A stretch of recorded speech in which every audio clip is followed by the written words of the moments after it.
Hey guys, Daniel here. This is another video. My next guest, he needs no introduction. It's the legendary Chip Zdarsky. He's a comic book writer known for his work on fantastic series, countless brilliant series. He's actually the current writer on Daredevil, which I have right here. I actually stole this from my local comic book store because I don't believe in paying for any Chip Zdarsky related items, which is fair.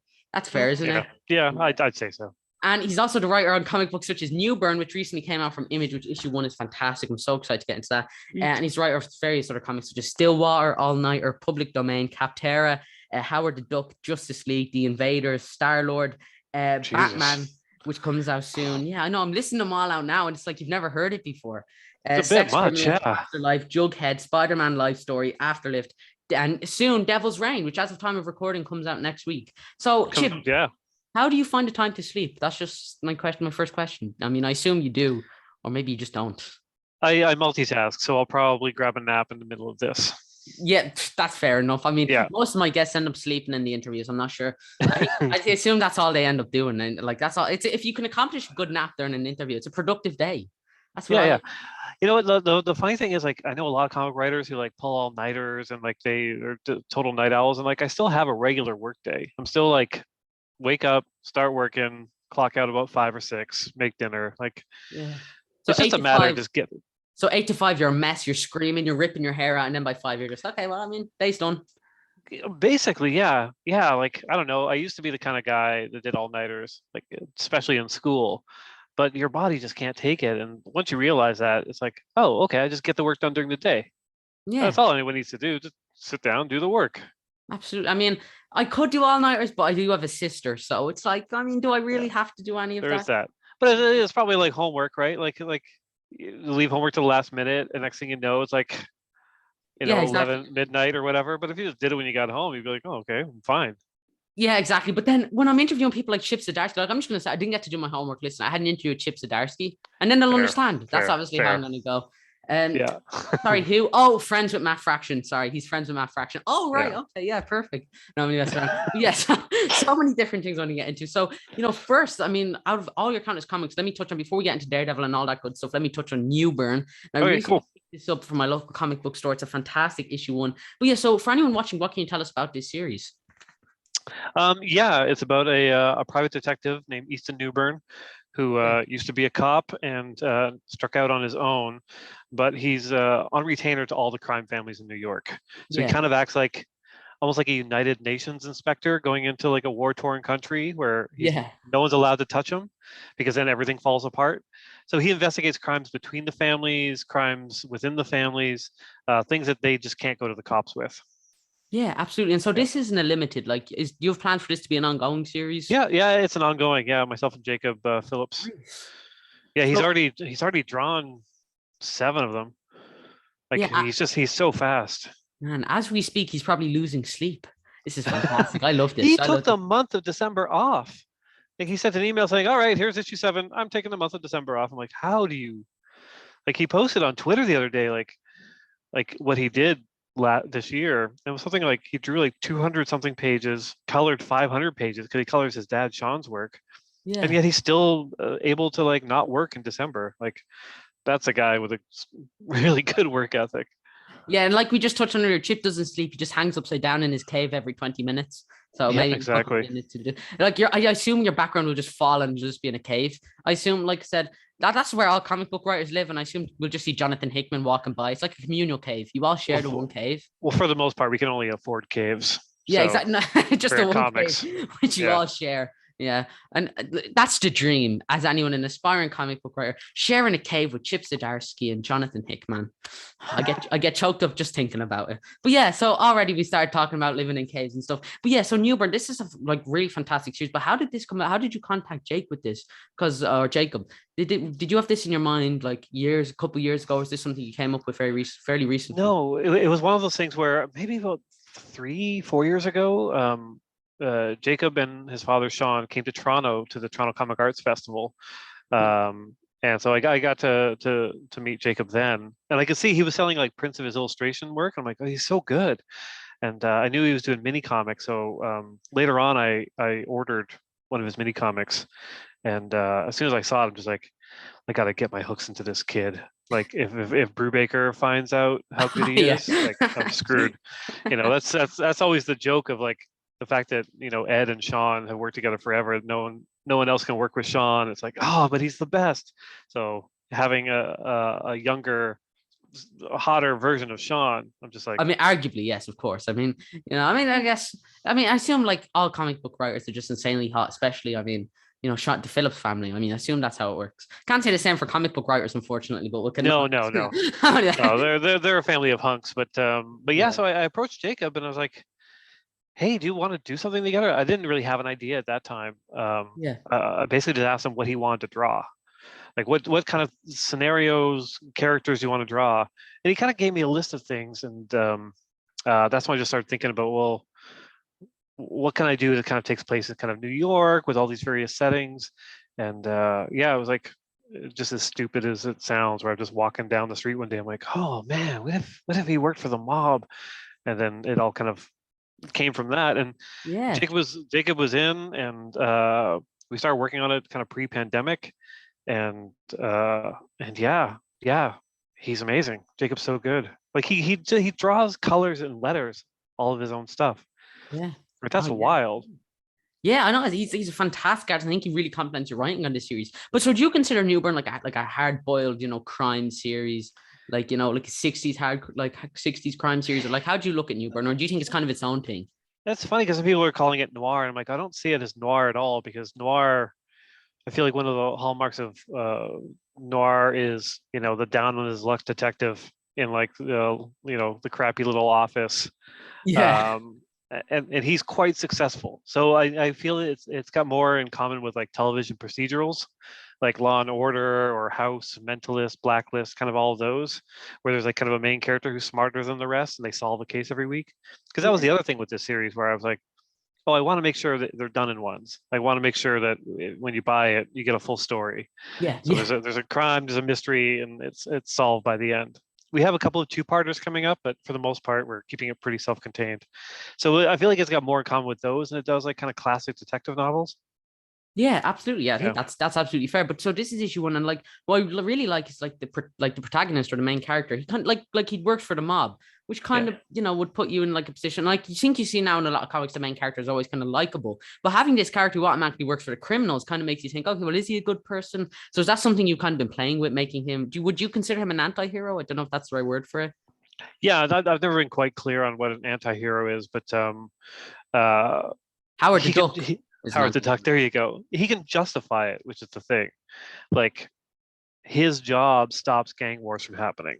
So he actually, by going in and solving these crimes between families, it means there's no bloodshed between the families. So in a sense, he's protecting a lot of people by doing this job, using all the skills that he had as a cop, which itself is maybe not necessarily the best job in the world either. So that's the question. Does it outweigh the fact that he's working for criminals? And we're going to explore that as we go on. Yeah, absolutely. I think it's a really fantastic premise. So are you trying to make him, I don't know if you'd say likable as a character, because I know a lot of writers say they never really try to make him likable, more understandable. Like, why they're doing it. And it's kind of like, so are you trying to make him a likable character? Or are you happy with people just understanding him? Right now, I'm happy with them understanding him. I was saying this to my wife yesterday as I was trying to fix the script. I'm like, I made my classic mistake with a script where I made the main character unlikable. I once had to rewrite an entire Marvel comic 2 days before press. No way. Yeah, I mean, it worked out for the best, but it was a Namor one shot that was going to launch our Invader series. And like 2 days before press, like the editor Tom Brevoort was like, this isn't working. You've made him far too unlikable. Like, we have to go through and rewrite the whole thing just to get readers on board, or else no one's going to buy Invaders. I'm like, oh my god. So yeah, it is a problem. Like, I enjoy media that has unlikable characters. My friends are unlikable characters, according to my wife. So I'm trying to get better at that. But I mean, the nice thing is there's going to be people around Newbern, especially if you've read issue 1. You can see that going forward, there's a kind of a whole cast that can balance that out a bit. Yeah, absolutely. And so this book's fantastic. Everyone should go pick it up. But we open with as someone doing exercise. So is this what you would imagine exercise is like? Is this kind of what you think exercise would be like? First of all, Oh, I tell you about I tell you about to show yeah. me a katana, your Captain America shield, and be like, "You see this? You know how hard this is." Yeah, this is the holy trinity of exercise: the Captain America shield, the sword, and then the pull-up bar. So I think I know a little something about exercise. Goddamn kid. I assume you just use it for like you just stack your comics on top of your pull-up bar. You know what, I will say that pull-up bar. It took me forever to get it installed, and then I did used it once. And I hurt myself so bad that I'm in physiotherapy like all the time now. It's been 2 years because it turns out you can't just go, hey, I'm gonna get in shape, and then get in shape when you're 45. So no, you have to go method with it. Like for Daredevil, I assume you just like you wrap your face in a mask and go beat up people. I mean, you did it to me when I met you at some convention. You just came and started beating me up for no reason. You said it was for method or whatever. Marvel paid me, so it's okay. You had it coming. Yeah, I probably did. I shouldn't have said hi Chip. It was so smug. Well, it was the looking in the eye. That was you're right. I forgot to kiss your rings as I walked past you. You're right. It's completely my fault. You know. Then Matt Fraction came out and elbow dropped me, which was super weird. I don't know why he joined in, but he's excitable. Yeah, but absolutely. So between all this talk, and another thing I've been loving that you've been doing in the series, I've noticed this is Emily's journal, and it's this little thing. So how did you come up with that concept? And we can see here. Some fantastic. Oh yeah. That was my reaction upon getting this interview. I was like, oh man. But yeah, so like how did you come up with that Emily's journal thing? Well, part of it was I knew our main story was only going to be 16 pages because I wanted to give Jacob a bit of a break because I knew he was going to do another image series as well. Oh, yeah? So the story pages are it's pretty tight.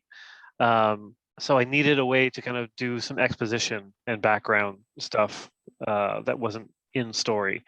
I'm a fan of Hickman, as much as I hate to admit it, and the data pages he does in X-Men, I think that's a really smart use of kind of real estate in a comic. And I mimicked it in Fantastic Four X-Men.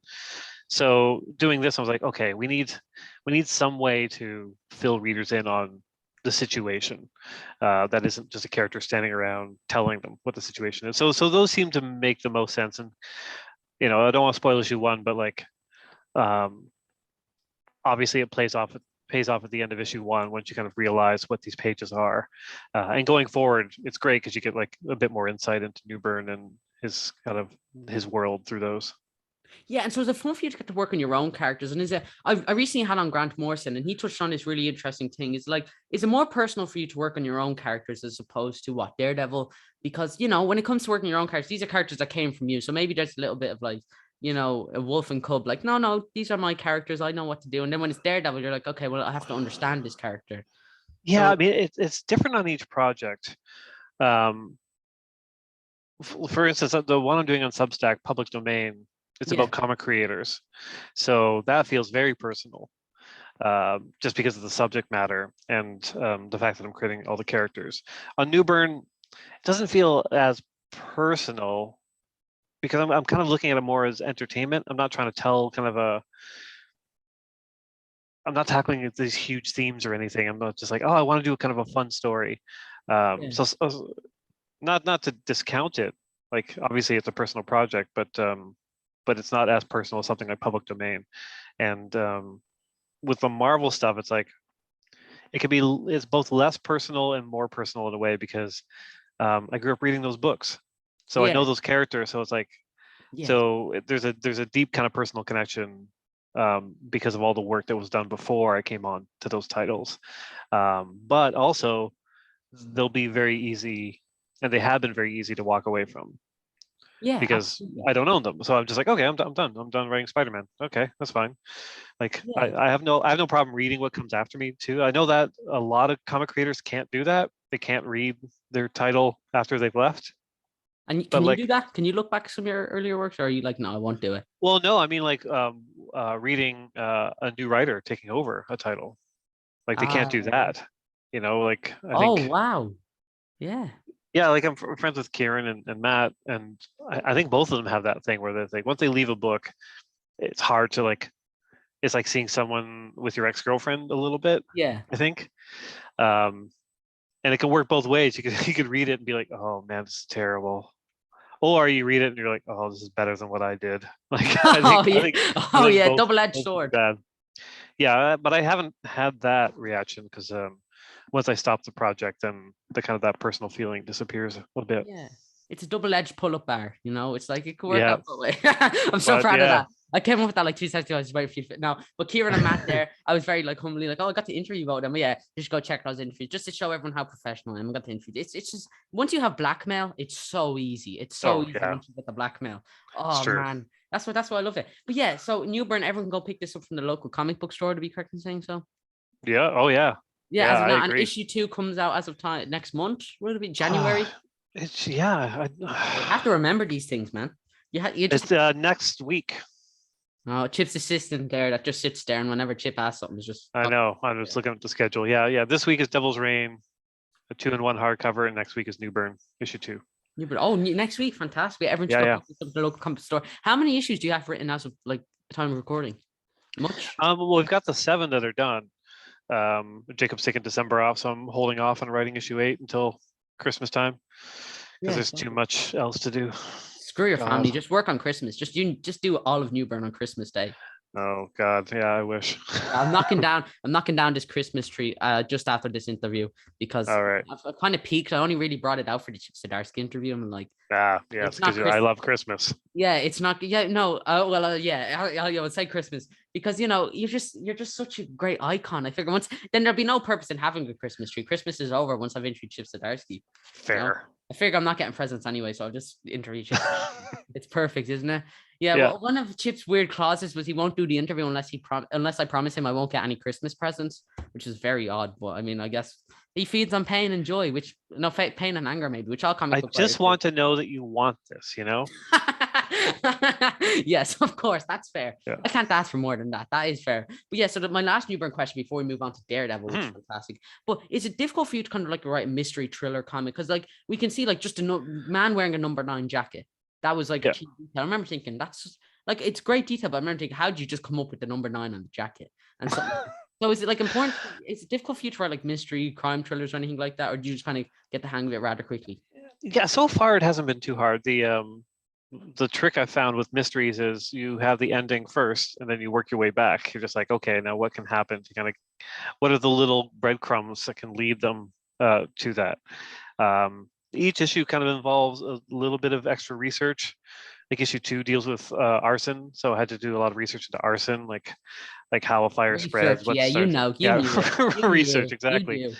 Yeah, and a ton of research into crime organizations and the history of organized crime in New York, just to make sure that I'm kind of getting some things right, and also to mine history for the book. So I found it relatively easy so far. The hard part has just been condensing it, making sure we can tell these done in ones in 16 pages. That's been the challenge. Yeah, and so sorry, you just touched on there. That's very interesting. Do you have the ending of Newburn planned out? No, not the ultimate end. I've got like 16 issues maybe kind of planned out, but I don't have like a grand final scene. Like I have that with Stillwater. I know where that ends, just because there's a bigger mystery throughout that series, whereas there's not a big mystery, at least that has been revealed yet. So I don't have a proper ending. So hear me out. Talking duck in Newburn. I think it's kind of like a metaphor for human greed. You'd be great on just like a walking duck character. It'd be so perfect. You'd be good for that. But it's perfect. It's perfect. You're hired. Once Matt Fraction says no, we'll get on to you. Exactly. Yeah. No, absolutely. But yeah, no. Daredevil. I just have to get into this. This is issue 36, which just came out recently, with a fantastic cover there. But so your work on Daredevil is probably one of my favorite Daredevil runs of all time, and there's such a prestigity to the title with so many fantastic people touching on. But before we get into all of that, I want to take you back a little bit to the Stone Age. How did you get the job on Daredevil? How did this all come about? Yeah, I mean, a few years ago when C.B. Cebulski became editor-in-chief, he sent an email out to all of his contract writers, basically saying, what are your dream jobs here? Like he just wanted to know, barring any, unforeseen circumstances, what are the titles that you would want to work on in the future? So I told him my 2, but the number 1 was Daredevil. And so when Charles was going to wrap up CP contacted me. He's like, do you want to do this? I'm like, I think so. Yeah. I mean, it's I don't have the ideas before I'm hired. Like, I don't have a secret journal where I've got all my notes for a Plastic Man series or whatever in case they hire me. So all I knew is I love the character and I wanted to write it. So after I talked to CB, he was like, all right, when can you have a pitch? I'm like, give me a couple of weeks. So yeah, I sat down, reread a lot of the key issues and the key runs, and just started to think, like, what kind of story do I want to tell? Because that's the big question, right? Like, not just what cool stuff you can do, but like, what kind of a story do you want to tell? Is it going to be different than what came before? Yeah, how many talking ducks per se would be in per issue? I understand exactly. So yeah, I pitched it, and he was all for it, and I had to pitch it to the room at a Marvel retreat, which is like 3-4 times a year. All the writers kind of come to New York, and all the VPs from different departments, and we're just like locked in a room for 3 days, surrounded by Marvel statues, and we just talk about what's coming up in the books. And it's a wild time. Like, a lot of it's boring. Sometimes people fight. Like, it's like not in actual Marvel screaming. comics. Not in Marvel comics. Like Marvel writers screaming at each other. Like, then Jonathan Hickman just shoulder tackles you over the table. Hickman's my favorite person in the room because he's probably the coolest man I've ever known. And he always does this thing where he'll just sit there. He'll be listening to a pitch. There's like 80 people in the room, and he'll just like kind of pull his hair back behind his ears. He goes, I don't want to write your story for you, but, and then he'll just tell you an amazing idea. And you're like, oh, why didn't I think of that? But yeah, I had to pitch it in the room. And like, the room was like Mark Waid, Joe Quesada, Charles Soule, like guys who are eternally linked to Daredevil. And I had to tell them what I was doing. And it's probably the only time in my comics career in which I was like a bit nervous. And like, and this interview, I assume. Well, yeah, obviously. Not every day someone interviews you that also interviewed Matthew Rosenberg. So I know. So yeah, that was a little stressful, and there's a lot of talk in the room about it. And yeah, and away to the races I went. Yeah, absolutely. And so you came on to Daredevil, I mean, pretty early on. But so there's obviously, like we touched on earlier, a prestigiety to the title. Like, I mean, Ann Nesenti coming after Frank Miller, coming after Ed Brubaker, coming after Charles Soule, Brian Michael Bendis. Is there kind of like, okay, this kind of has to be good because we've never really had a bad Daredevil run. So I mean, that's kind of the pressure of the book, and it's kind of why I wanted to do it. Like, there's no other Marvel title that's had as many kind of epic, consistently excellent runs on it. Like, there's nothing that comes close to it. But also, it's the Marvel title that allows you the most freedom with the characters. And that all comes down to what Frank Miller did when he started it, in which he made it such a distinct Marvel comic that nobody had ever done before. Like, gritty, real circumstances and real fallout from the things. And I think every creator after that realized, you put your stamp on it, like you make it your own, and you can maybe go to darker, stranger places than you could with a normal Marvel comic. So that's why I wanted to do it. Yeah. And like, I think your run really set itself out there because, I mean, the talking duck was such a great inclusion, and it completely opened everything I knew about Daredevil and flipped it on its head. It was so crazy. And then it's like Matt Murdock this whole time has just been a duck, and none of Frank Miller's, comics, they were all just a dream as him as a baby duck. And then it's all just one big metaphor for the ugly duckling story. It all comes back together. It was beautiful storytelling. First time I've ever cried to a comic. Thank you so much. No, I really appreciate it. A lot of people didn't notice the duck, and I'm glad you did. I caught on almost immediately. I picked it up. I said, it's going to be a duck. I knew immediately, this isn't a human. It's a duck inside a duck. But the real duck was the friends we made on the way.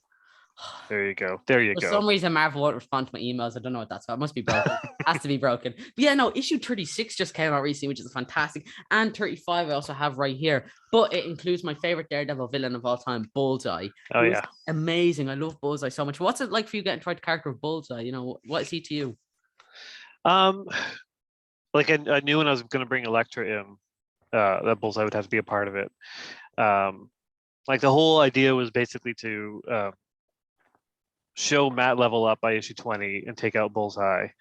And then Bullseye basically kind of question himself and be like, am I a joke now? Like if someone can predict my moves, and it doesn't matter if I'm a perfect shot.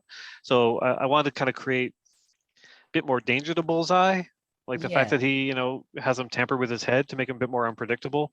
I'm hoping other writers kind of pick that up as we go on into the future, because I love Bullseye, but also the problem with a character that everyone loves to write is that they get used so often, they kind of become a little bit lame.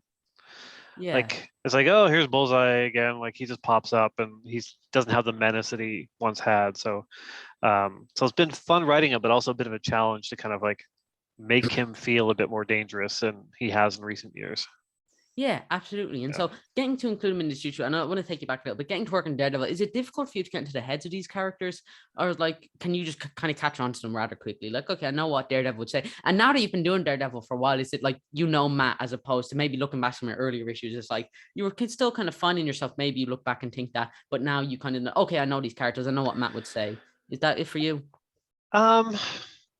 Well, the fact I've been reading the character for so long, like almost my whole life, I feel like I kind of knew the character going in. Yeah. But what happens is you change the character, right? Like if the character doesn't change during your run, you've done something a little bit wrong, because there needs to be some sort of progression, or at least the illusion of progression for a character.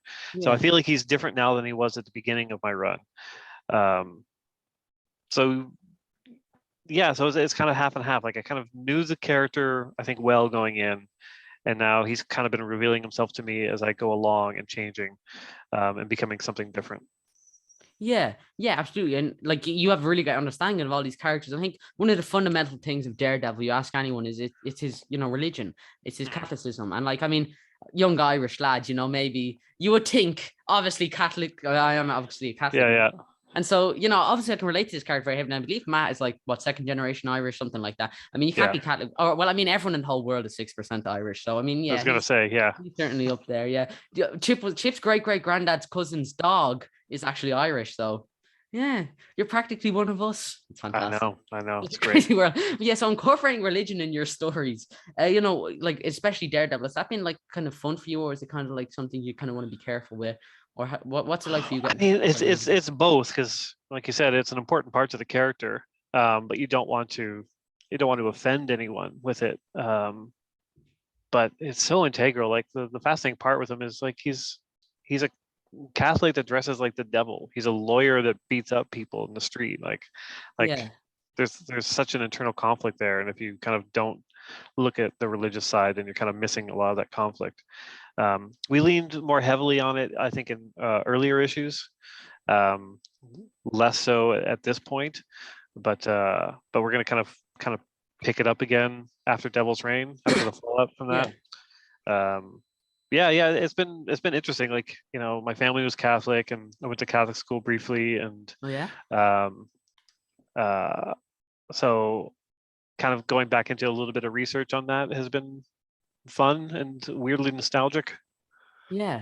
And like there's so many great moments where Matt is in confession and he's saying, well, Jesus used a whip to beat out people, so maybe violence is needed, maybe I'm the hand of God. And it's like just beautiful moments like that, which I really think make Daredevil. And that's like one of my favorite parts to him, because I don't think there's no other characters from anything like that really truly are similar in that sense. So I think that's just fantastic there. But yeah, so getting to work in a character like that, and I think it's pretty early in your run, but I mean, it's not really much of a spoiler, but Daredevil accidentally killed someone. And the rest of, like, all the way up to now, he's still reeling in the effects that he basically hit a criminal fell back, hit his head, criminal's dead. That's the shorthand version of it. But so, and then you also got to incorporate that with a lot of religion. But so, is that something you wanted to do earlier on? Because that's kind of like, and then it completely changed the direction of everything. Because Matt went to jail and he seeked, penance. Like, he really felt bad about what he did. And that was really interesting. But that was something you wanted to do earlier on, like have Daredevil kill someone. Yeah, that was the whole pitch, really. Like, after rereading everything, and other writers have kind of talked about the weird, violent edge to the character, but Daredevil felt like the kind of comic where I could actually kind of go in deep, because like obviously people have died encountering these characters. So at that point, like, can you justify you're going out every night dressed as the devil, looking for crime and getting into fights.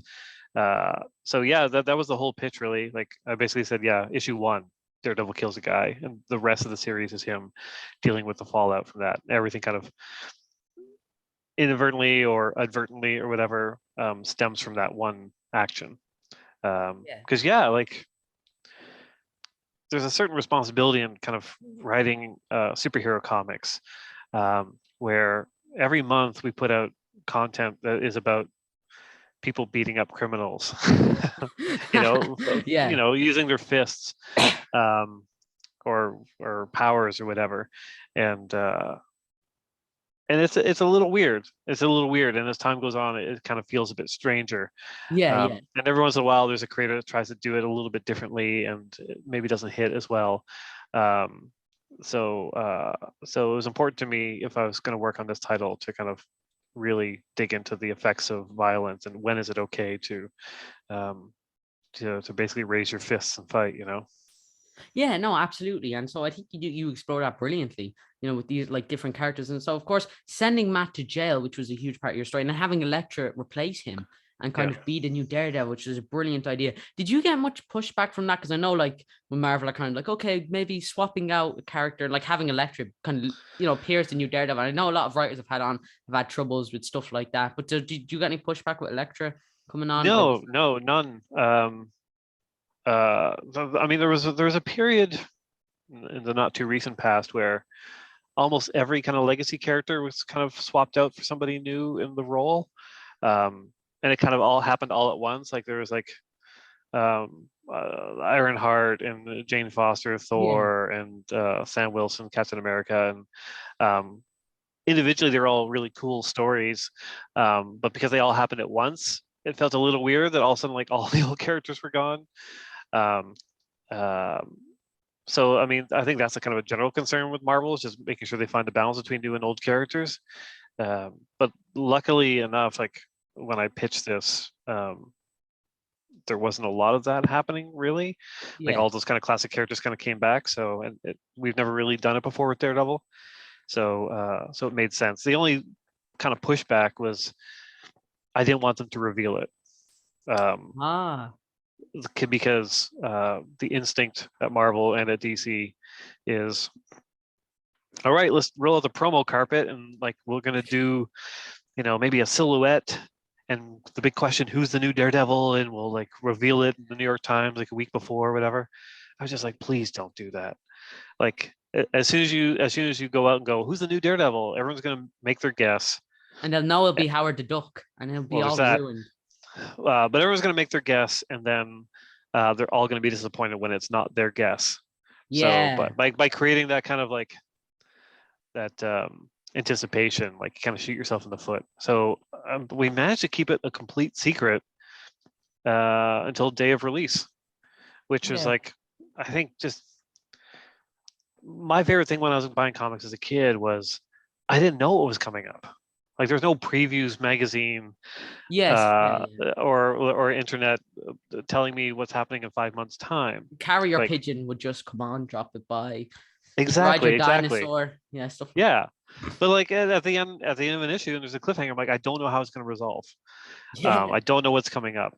So I really wanted that feeling for this, and I'm eternally grateful Marvel kind of backed off on the promo front, so readers could be like reading the issue and then hit the page like, oh wow, like, it makes sense in the story, but it wasn't predicted. No, absolutely. And I think that's fantastic there. But so I think I may be wrong in saying this, but like, is it there's a moment, I believe a few issues back, might have been a while ago, my old age is getting to me now when he goes, but there was like a moment where like Elektra was like, someone said to Elektra, you're not going to hide your identity. She's like, I've nothing to hide from. There's something to do, but like, I'm Elektra, I don't care. It's such a badass moment for a character. I remember seeing that blow up all over Twitter. So that's fantastic. And it's like something as beautiful as Howard the Duck would say, which is the highest compliment I can pay you. Well, thank you. It was very much. I don't mean to get sappy. I'm sorry. I do that a lot. I bring up Howard the Duck and I ruin everything. But no, I get it. I just, we both have, our souls are just so like, we do understand all of this like beautiful stuff such as Howard the Duck. But so, how fun was it for you to get to write Elektra's Daredevil? I imagine it was super fun. And like, did you expect it to be as fun as it was? No. I mean, it was it wasn't actually really part of the original plan. Like I had like 20 issues kind of planned out before issue 1 came out, and I had a general sense of what was going to happen after that. I knew Matt was going to have to go to prison, and I knew kind of Daredevil 36 what was going to happen. But the Elektra thing kind of came a bit later, just in talking to editors, because I knew I was going to bring her in to kind of pull Matt's strings a little bit. But once it clicked that, like, oh yeah, like she would take over to kind of prove to him that she can be trusted, I was like, okay, well, let's see where this takes us. And it's been so much fun. Like I didn't anticipate it. Like I've always liked Elektra as a character, but I didn't love her as a character. I think mostly because she's been like killed and brought back and like kind of diluted, similar to Bullseye over the years. Yeah. So it's hard to get excited about an Elektra appearance nowadays. But being able to kind of tackle her in hopefully a fresh way has made it a lot more fun for me to write. And now the situation, like her and Matt working together, both as Daredevil, with kind of a grand plan, is super satisfying. Yeah, absolutely. Yeah, and also Marco killed on the costume. Like the costume's like, oh, what an artist! It's already like an iconic costume. It's like, oh, so good. Yeah, absolutely. He's so good.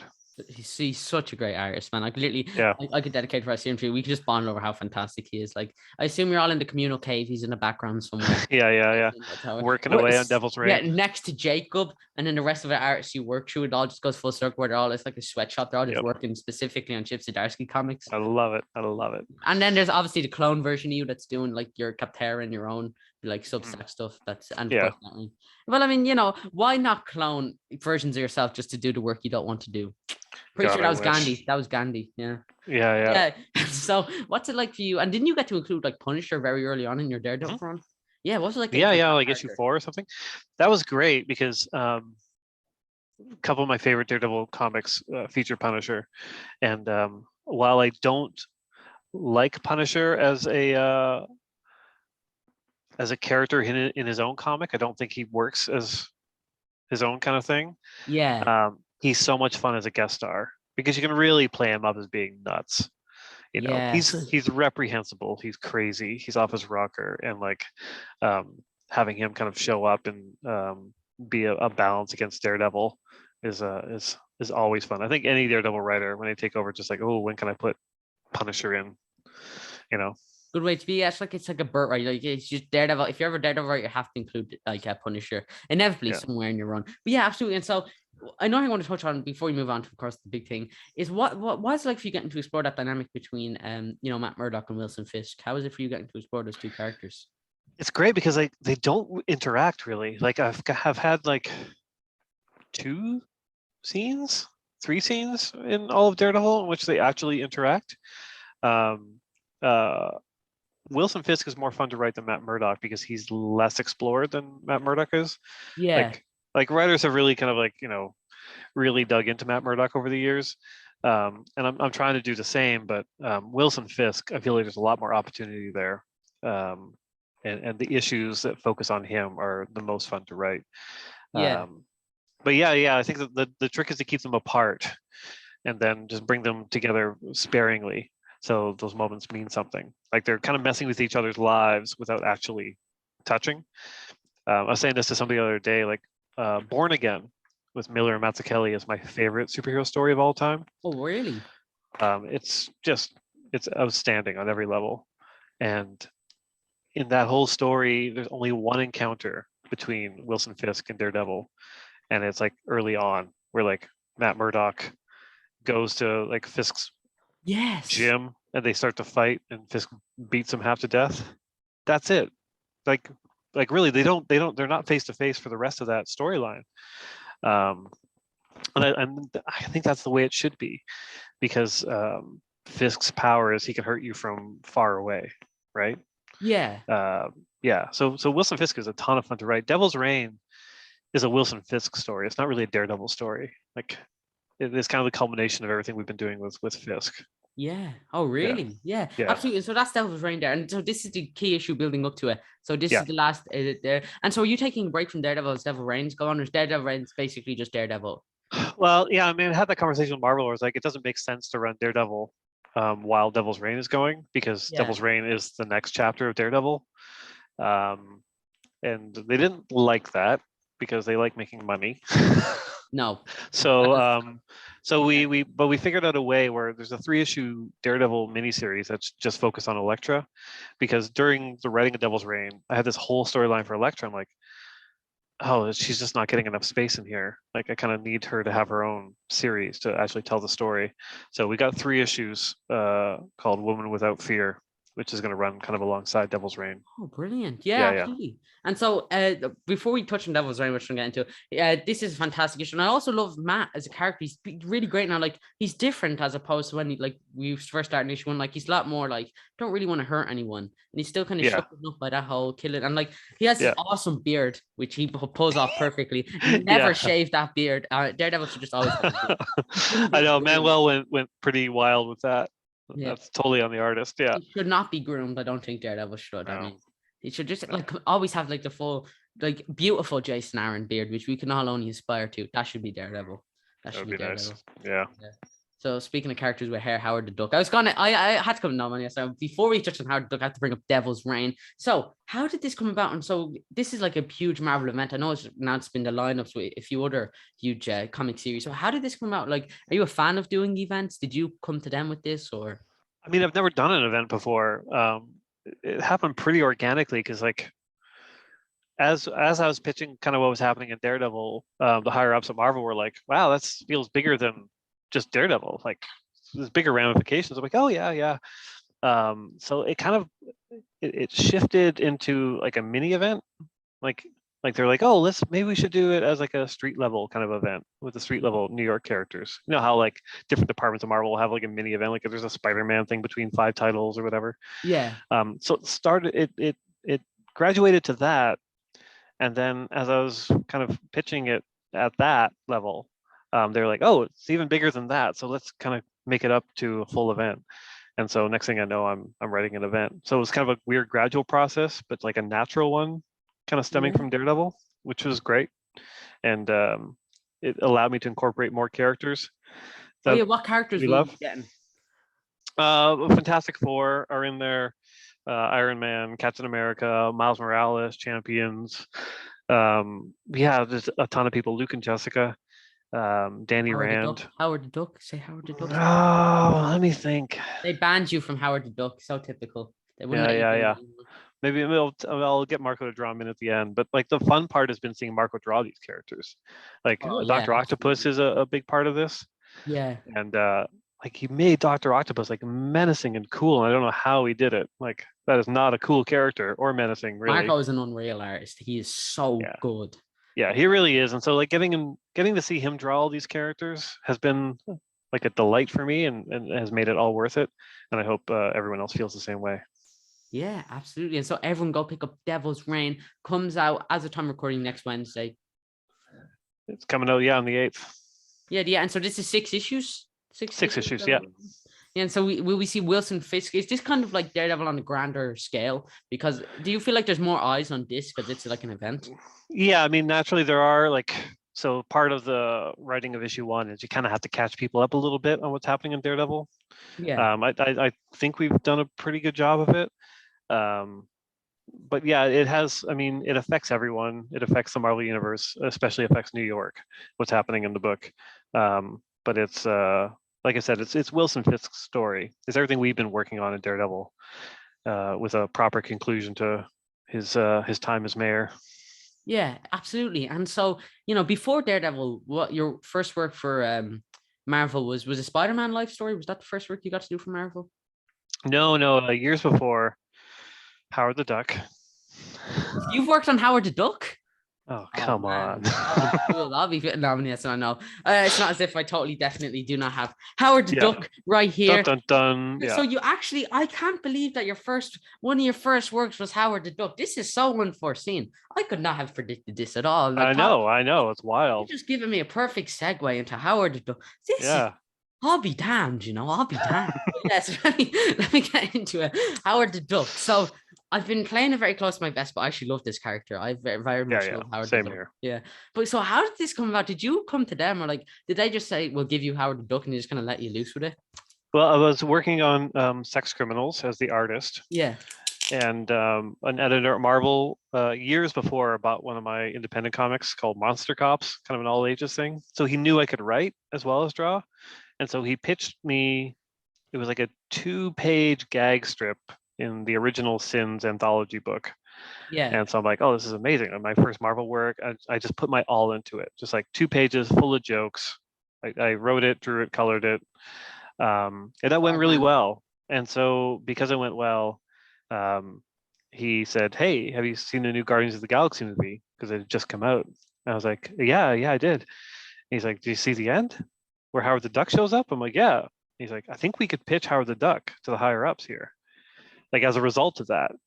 Yeah. Because now there's new eyes on Howard the Duck. So I'm like, okay. So yeah, I pitched a story to them, and they loved it. So we were set to go, and then I had a call with the editor-in-chief to go over some things, Axel Alonso at the time. Yeah. And he was basically like, yeah, we love it, but let's change everything. So I had to basically start over to kind of like involve the collector and kind of make it feel in line with his brief appearance yeah in the after credits. Yeah. Absolutely. And yeah, after that we were kind of off to the races. And my thing was, this is going to be my only chance to do Marvel comics. So like issue 1, I put Spider-Man in and She-Hulk. I'm just like, I'm going to write these characters before they fire me. Like I treated every issue like it was going to be my last issue. You should have put Howard the Duck in this series. Like a talking duck would have been. Oh wait, no, this doesn't apply for this comic. You already did. I know. I was going to say. Yeah. So Joe and I did. I forget how many issues. It was like 20 or something like that. It was a lot of issues. And then by the end, we were just like, okay, yeah, we told the story, and we handed in our resignation and moved on to better things and on your worse things. It will be Chip Zdarsky, Howard the Duck. Friend of Matt Fraction. I mean, it still might be my favorite thing I've done at Marvel.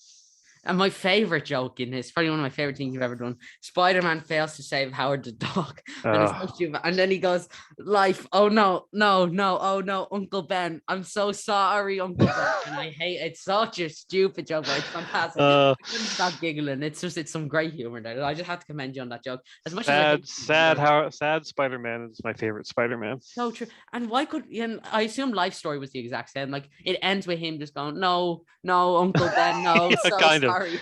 It's like the serious version of that. Yeah, it's a post-credit scene. But yeah, so Spider-Man Life Story, that's such an amazing concept. I know it's still loved by so many people, and it like just kicked off the recent Mark Russell, which I had on the channel. Everyone go check it out. Interview a Fantastic Four Life Story, which is a great series. But so Spider-Man Life Story, did you come pitch that to them? Because that's such a great concept. So did you come up with like the bare bones of what if we do Spider-Man except as a canon story from beginning to kind of end? Well, I pitched there's the editor Tom Brevoort at Marvel, who's been at Marvel the longest. Like he's the editor who kind of knows everything. He's great. Like he's such a fantastic story editor.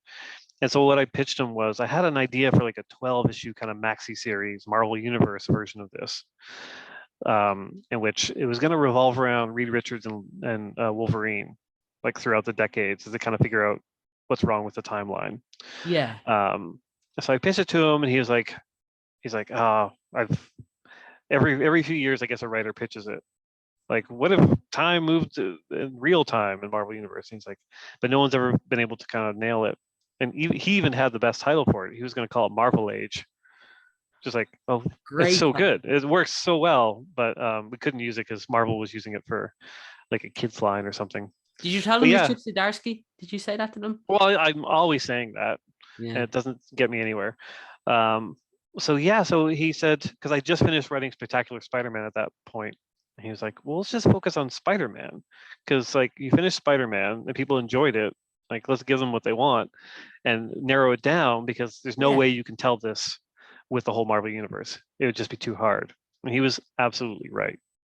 And so we, between Tom and myself, we kind of broke down everything that's happened to Spider-Man and everything that's happened in the world, and like, could we actually break it up into the decades and tell a story? And it was a lot of work. It because I reread all of Amazing Spider-Man Yeah, I was just about to say, do you have to do a lot of research for that? Like, did you have to go back and read Yeah, all the golden classic stuff, Stan Lee's, Jack Kirby I stuff? read it all. I read it all the way up to Dan Slott. Every Spider-Man. Yeah. Yeah, No way. because I didn't want to miss anything because like there might be something in an issue that I'm just like, oh, I forgot about this. This is a cool thing I can include. So I wanted to make it as comprehensive as possible. By the time I hit the Dan Slott stuff, I didn't need to keep reading because I was already reading Dan's stuff, so I knew it all. But I just want to make sure there weren't any gaps there when I was kind of planning it all out. Yeah, it's the only time I've read everything in order to write Wow, something. yeah, definitely. Yeah. And so, is there any other character in the Marvel universe or DC universe that you'd like to do a life story on? Or are you like, no, never do a life story again? Too much work, too much research. Marvel pitched me on doing more life stories, but it really is just too much research, Yeah, and I'd be worried I'd just be kind of doing the same thing over and over again, like the same kind of beats.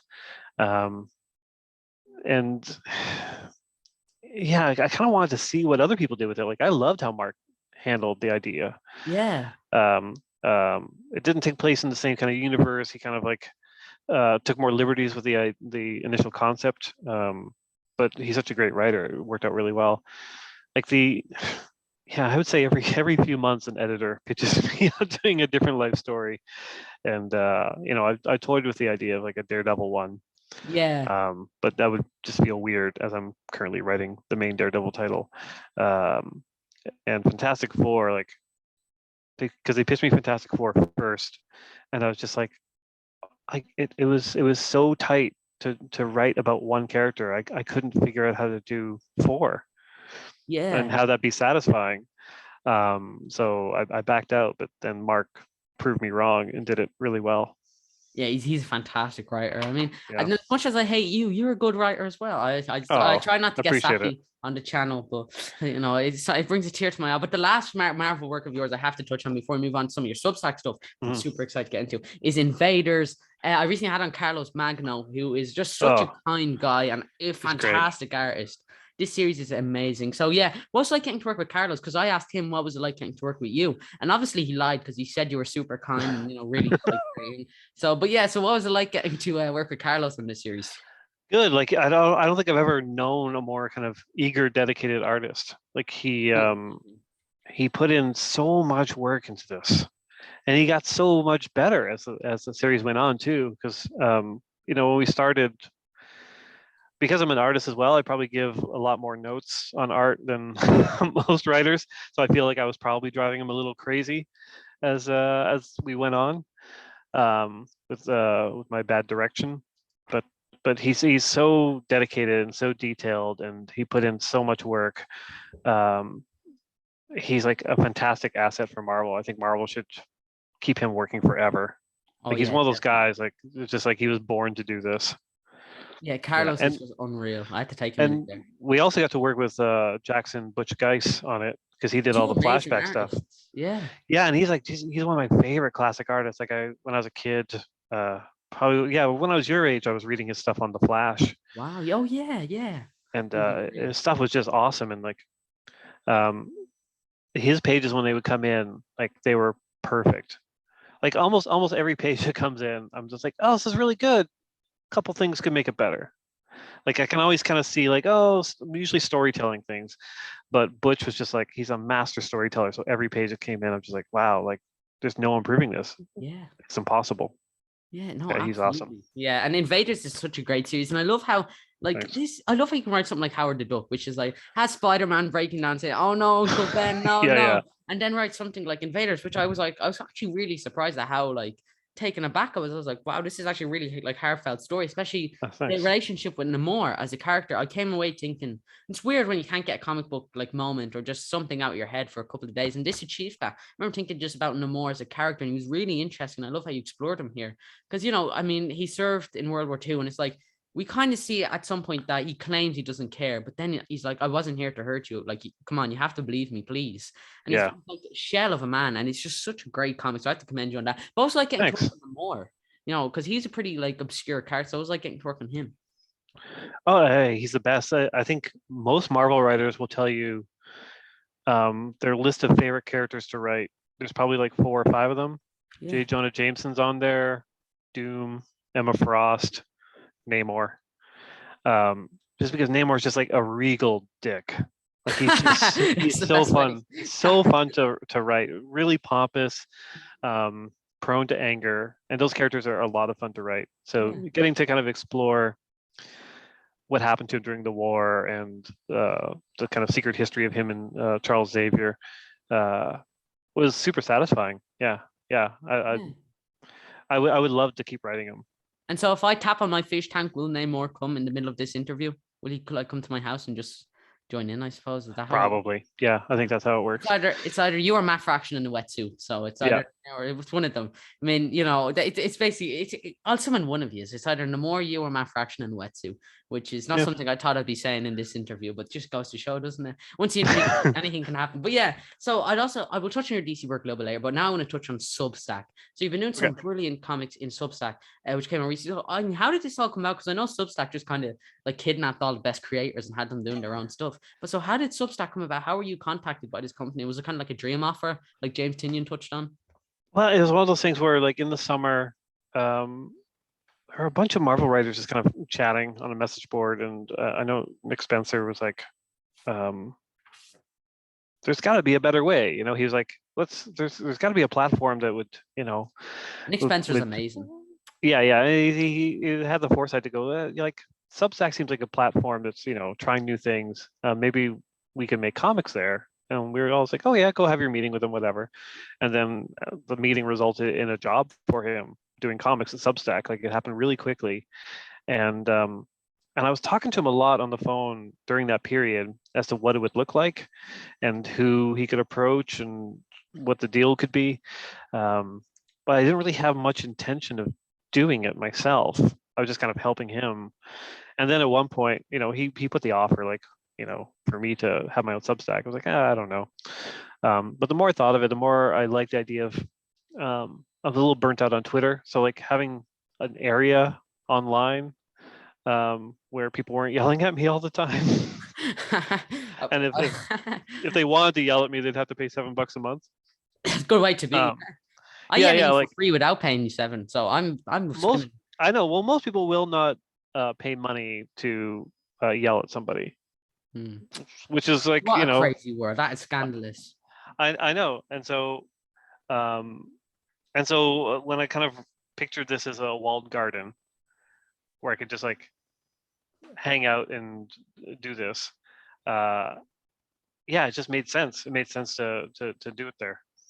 Yeah, absolutely. And so what were some of the first projects you knew you wanted to do at Slipstack?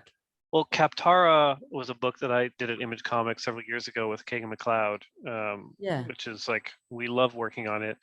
But after the first 5 issues, it became financially hard to justify because Kagan needs to feed his family, and the money in comics isn't necessarily good enough to do that. Communal cave, like we were saying. Yeah. And so, you know, we kind of put it on the back burner, and he was kind of slowly drawing issue 6. But with the Substack thing, I was like, oh, we can actually continue this. Like, I could just pay Kagan from this money. So he was super eager to do it, and that's been a lot of fun because I think it's been hanging over us a fair amount. Like, the fact that it's not finished. Like, I go to conventions and people would show me like tattoos of the characters and be like, oh man, like, nothing feels worse than like somebody is like, I'm have this on me for life. When are you finishing it? Like, oh. and same with Kagan, because he's got a lot of projects he wants to do, and but people always ask him about Kaptara. So having an opportunity to actually finish it through the Substack was something that I couldn't really say no to. So that was the first thing that I knew, and public domain was the other, which is an idea I've had kicking around for a while, and my intention was to start working on it in a year or two. But because of the Substack, I'm just like, well, I kind of need to put comics on this, and I have all this free time. Why wouldn't I sit down and write and draw and color and letter a full comic? So public domain is the one that you're like doing all of it on. Yeah, I'm like, so, I haven't drawn a series since Sex Criminals, and this is it. And so you're doing covers for this? Well, you recently did covers for Matthew Rosenberg's puzzle box. Which first, I mean, I assume you're like, I'll do whatever I want to. I'll do a cover. Why not? You, Matthew, you're gonna say no to me? You just I came like in. I like to I like doing the cover work. That's always fun. But what I meant is I'm doing the colors on this. Like I'm doing like colors, covers, Oh, really? writing, drawing, everything on public domain. That must be fun. That must be great for you. I mean, are you enjoying it? I mean, sometimes I'm enjoying it. Um, yeah, when it goes well, I enjoy it. But there's no one I can blame on it. I can't be like, oh, this writer or this artist, because it's me. So if I finish a few pages, I'm like, oh, it's not working. It's like, well, that's all on me. Absolutely. nothing I can do there. Damn, this artist, he ruined my writing. Oh, I need to hit yourself. Yeah, but it's been fun kind of doing it all, because it's been a long time since I've been able to do that. I wrote and drew one issue of Spider-Man, but that's the only time in the past few years that I've actually done everything on it. And so it's been really satisfying. And also there's like the ticking time bomb. I've got to post new pages every 2 weeks. So it's like, yes, I gotta get it done. So every day I draw a new page before I start my day. Like I'm at my desk bright and early. Yeah. You're gonna be drawing. Did you draw one today, or will you be drawing one today? Today I finished issue 2. Oh. So I finished the lettering on it and sent it to my editor. And so tomorrow I start writing issue 3. But every day I have something that I have to do on public domain. That's like the goal. Yeah, that's the dream, isn't it? Yeah, that's yeah, what we all love. Yeah, but no, absolutely. And so, did you break into comics as an artist? Is that how you first got into comics? Was it as an artist? Kind of. I mean, I was kind of doing my own kind of black and white books that I was writing and drawing back in like early 2000s. And which I would just like I would go to shows and stuff, and I would like hand sell those. But my main job was I worked for a newspaper in Canada. Yeah. Where I do like information graphics, but then eventually I became a columnist and a cartoonist, and I would write and draw stuff for them and do videos and all sorts of fun stuff. And I would just kind of do comics on the side. And I was friends with Matt because he was a fan of my stuff and I was a fan of his stuff, and we would chat all the time. And oh yeah, brilliant writer. He's pretty good. And he was kind of winding down a bit at Marvel, and he had the itch to do something different. And I was finding the newspaper stuff to be repetitive, and I wanted to do something different. And so I approached him one day. I was just like, we should just do something together, just like something dumb. I was like, I have an idea. And he gave me the idea. I was like, all right, let's do this. And both of us thought it would last 3 issues. And little did they know. Little did young Chip and Matt know. I know it became a bit of a thing, and within a year I had to quit my newspaper job to work on comics full time. Yeah. But yeah, I was just drawing. That whole first year was all Sex Criminals, where I was just doing the art on it. And so is that the work you're best known for, Sex Criminals, like at conventions, or what do you think is that one work people come up and approach you of the most? It's definitely the biggest thing I've ever done. Yeah.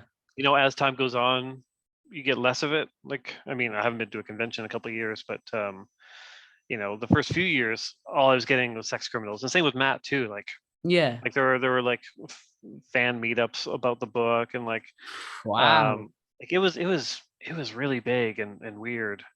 Like it's like becoming a mini celebrity overnight. Like you're only a celebrity within like a block of a comic convention. Yeah. Which is you're at the grocery store. Sorry, I'm Chip Zdarsky. Yeah, all right. Yeah. Sometimes you get that, but yeah, that's probably globally the biggest thing I'm ever going to be a part of. And I think same with Matt too. I think nothing in our lives will be as lucrative or as big or have touched as many people as that.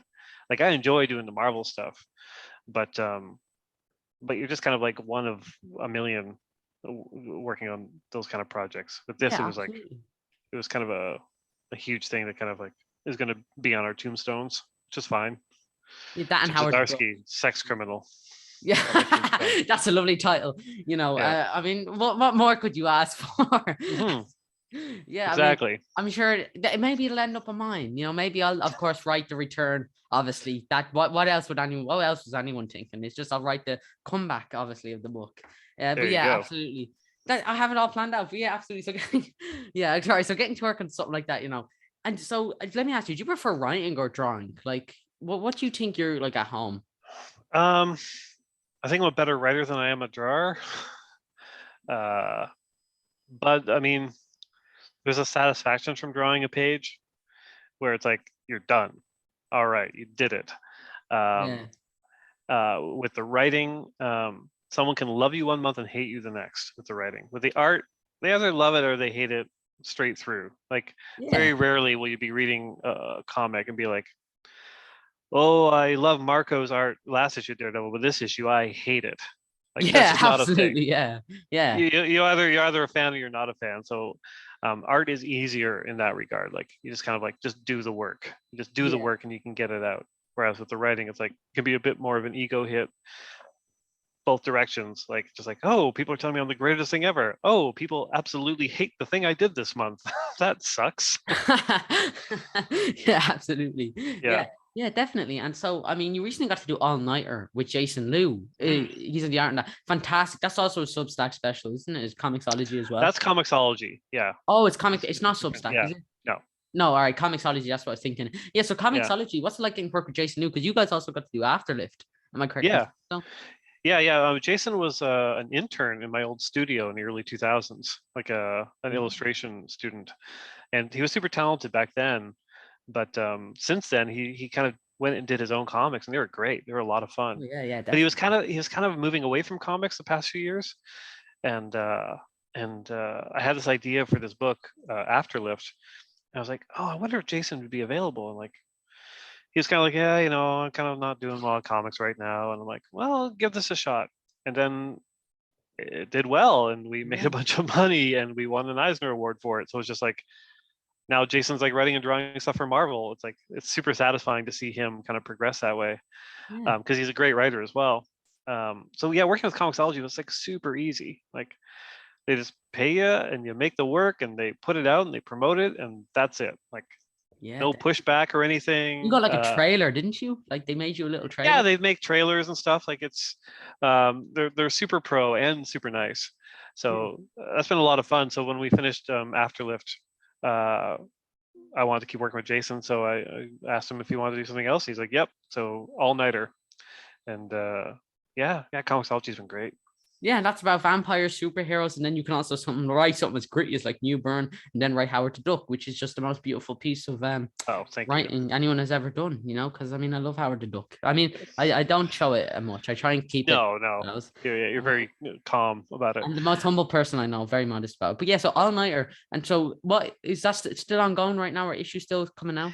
Yeah. Issue 3 came out last week. So the first volume is 5 issues, and we just signed up to do more. So we're doing through to issue 10 at least. And signed it in your own blood, the contract. Yeah, exactly. We've pictured it as like 3 volumes, so hopefully volume 2 does well enough that we can keep going.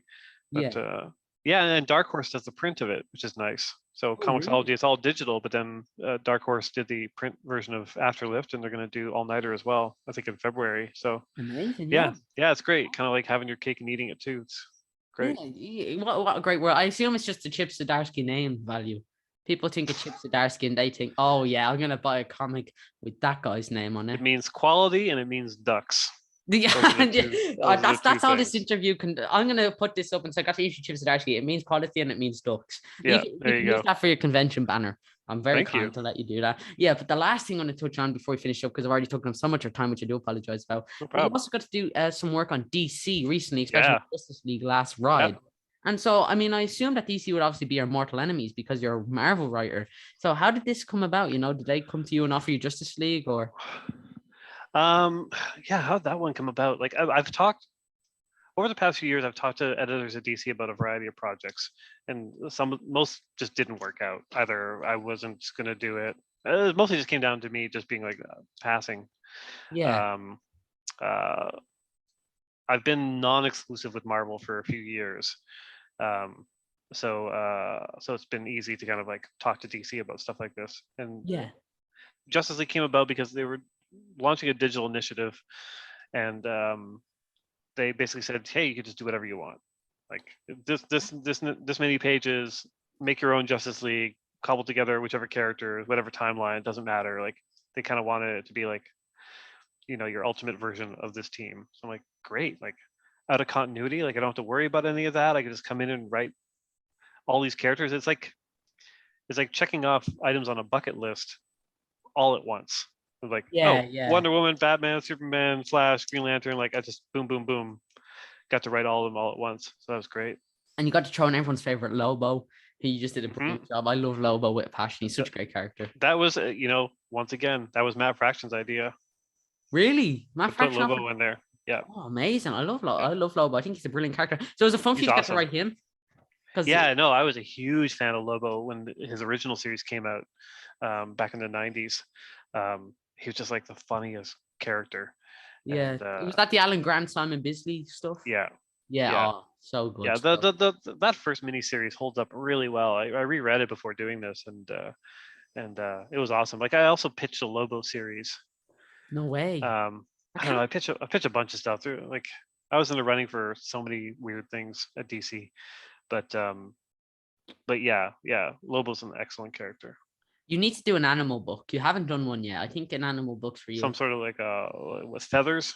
Don't be stupid. No, Detective Chimp. Come on. Oh, there you go. Get your head out of your ass. Stop talking about ducks, man. How about Duck-tective Chimp?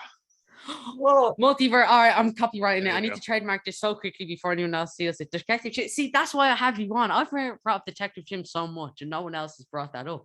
Detective Chimp. That is Team Book. That's the Marvel and DC crossover. Screw Hulk, Superman. Thor. There you go. Who cares? But Detective Chimp and Duck. Oh, that brings a tear to my eye. Or Condiment King. You'd be great on Condiment King. Are you aware of Condiment King? The name's familiar. All right, let me tell you about Condiment King. If you watch my interviews, I've without fail brought up Condiment King in like over 90% of my interviews. I bring him up, and I figure I'm doing it to every writer who's currently working at these companies. So then they'll just be just every Condiment King everywhere. He's a Batman villain who shoots ketchup and mustard out of his gun, and that's all he really does. Mitchell Mayo, and it's perfect. So I figure if I bring him up enough, you'll all just start pitching him, and then we'll get like the season of Condiment King. I'm very good.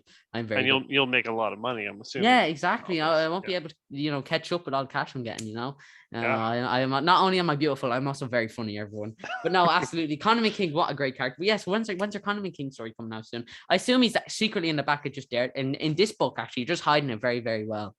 But yeah, all I can say is you just have to buy literally everything I produce, and he'll show up at some point. Or steal it like I did, which I mean, either way works out just fine. Either way. Yeah, actually, while we're talking about stealing, some comic book shops you should check out here in Dublin is Big Bang Comics, Dublin City Comics, Forbidden Planet, and Sub City Comics. That's where I got all the comics in this video. So you should go check them out, everyone. And so yeah, absolutely. And so some more fantastic pages in here in your Justice League. So who's your favorite member of the Justice League to write for? Who is that? I mean, my favorite character kind of all time is Batman. So any chance to write him, I jump at. But Superman is like, yeah, he's the main one. Like, oh yeah, like a character that's just kind of that pure of heart and like, and powerful at the same time. Like, he's kind of like a big child. But I enjoy writing characters that are super idealistic. He's like Captain America, but with the ability to actually change the world. Yeah, and I love your Captain America and Spider-Man life story where he sides with the Vietnamese during the Vietnam War. And I that's such a powerful moment. I remember telling my sister about it, and like we were at some shop, and I was like, "Do you know that Captain America in a comic actually sided with Vietnam War?" She didn't care, but he was a really good fact. Well, yeah. I was glad I told her that. That was a really good fact. I'm very proud that I found. Yeah. She'll use that fact later, I'm sure, at a dinner party or whatever. Yeah. You'll thank me, Katie, if you're watching it. You're welcome. You're welcome. Okay. Yeah. It's me. You can thank me. You can thank me when you're older. Because of course, when will we not need to know that very vital fact and all any test will ever do? But so thanks for that. But yeah, so another thing, Justice League. Who's your favorite member of the Justice League? Not just your favorite character to write for. Is it Flash? Would it be correct to saying so? Well, I mean, my favorite run on Justice League is Justice League International. J.M. DeMatteis, Keith Giffen. Yeah, Kevin Maguire. Like, I really enjoy the kind of the funny Justice League. So like, like Martian Manhunter, Booster Gold, Blue Beetle, like all those characters. Guy Gardner. Oh, so good. I love this. You do a great job writing Guy Gardner. I can always imagine your run. Oh, that'd be fun. But yeah, that's like the high watermark of comics, I think.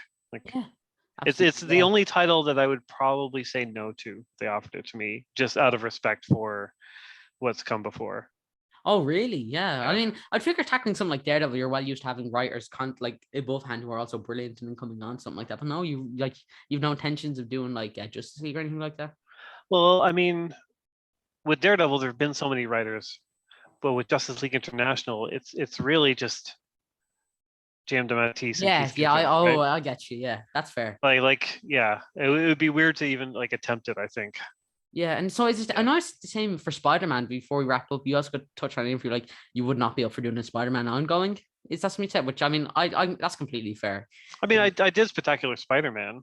I Yeah, did like 20 issues of that. So I mean, that felt like enough. I don't know. I was quoted recently about saying that I would never write Amazing Spider-Man because oh I think no, that Uncle Ben, I'm so yeah. sorry. Oh I no. think there's too much that surrounds that book. I think Yeah. I don't want to be mean about readers because readers are the lifeblood of the industry, but I think everyone who reads that book, they have such specific ideas of what they want Spider-Man to be Yeah. that you're unable to please so many people with that title. Like Dan Slott just got like reamed all the time working on that book. He's like the biggest Spider-Man fan in the world, and everyone just kept telling him he doesn't understand Spider-Man. I'm like, that's bonkers. Yeah.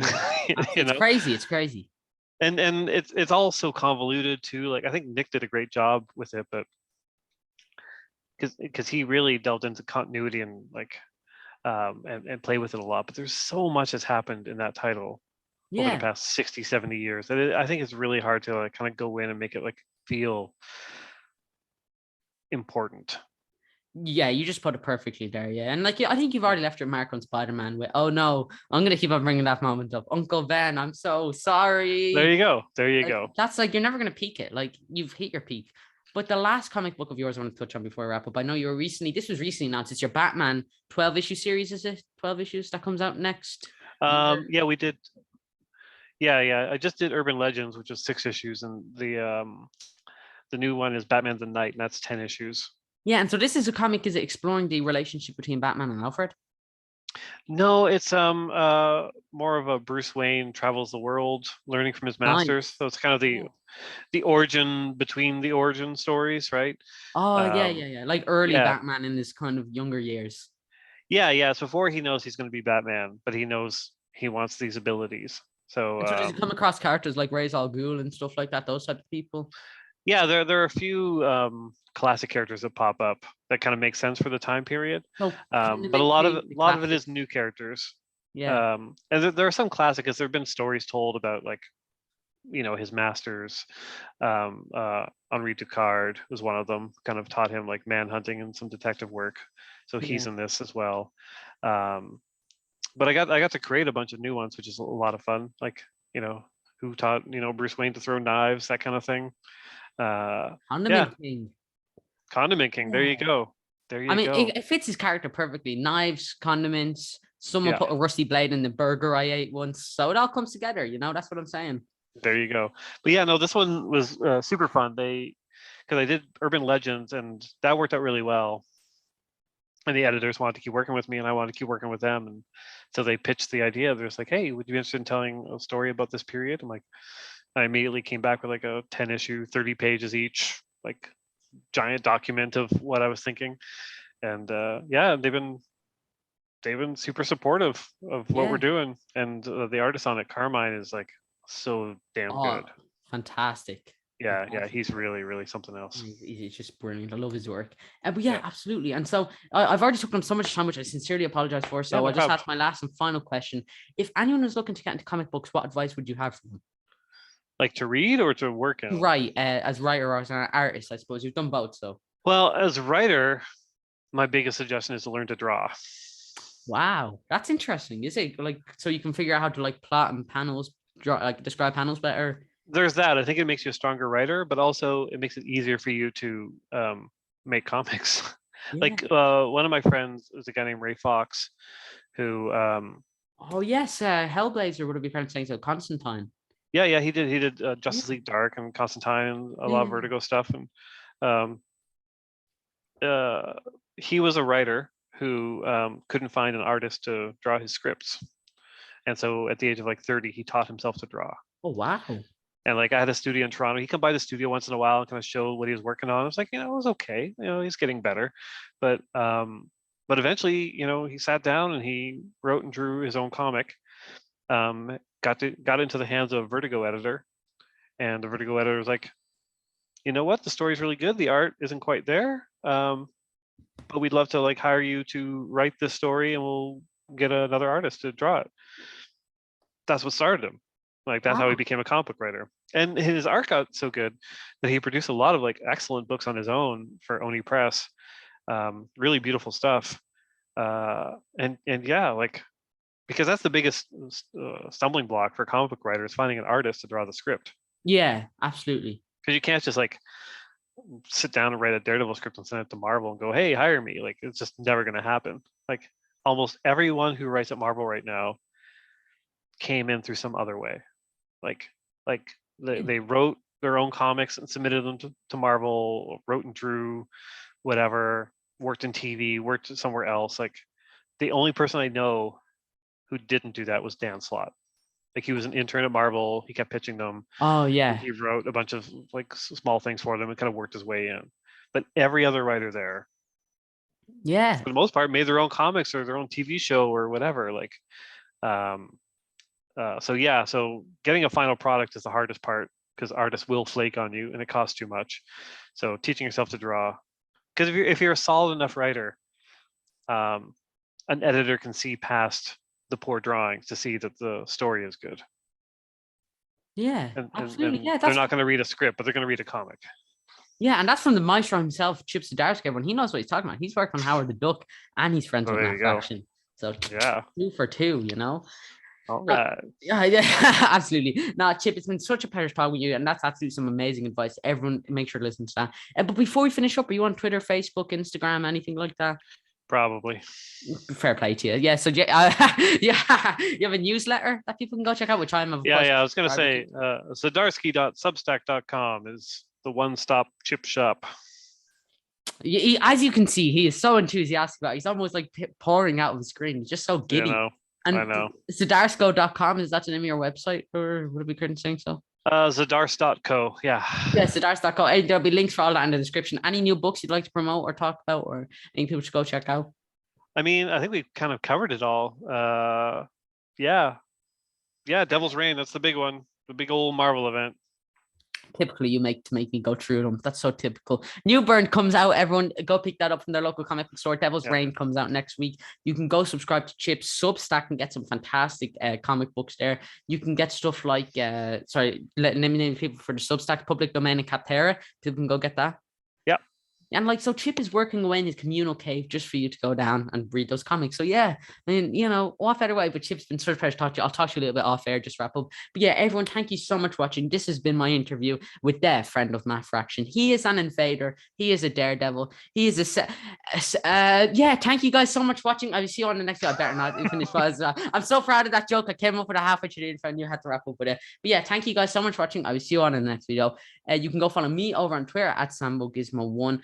And if possible, please make sure to donate to the National Deaf Children's Society. As always, there'll be a link for that in the description, especially during Christmas. If you have the means, it would be much appreciated. But if not, that's no worries at all, everyone. But yeah, thank you guys so much for watching. I will see you on in the next video. Go pick up all of Chip's comics, and I can't wait to have them back on. But yeah, stay safe, and I'll see you all later. Any closing comments, anything about Howard the Duck you'd like to say?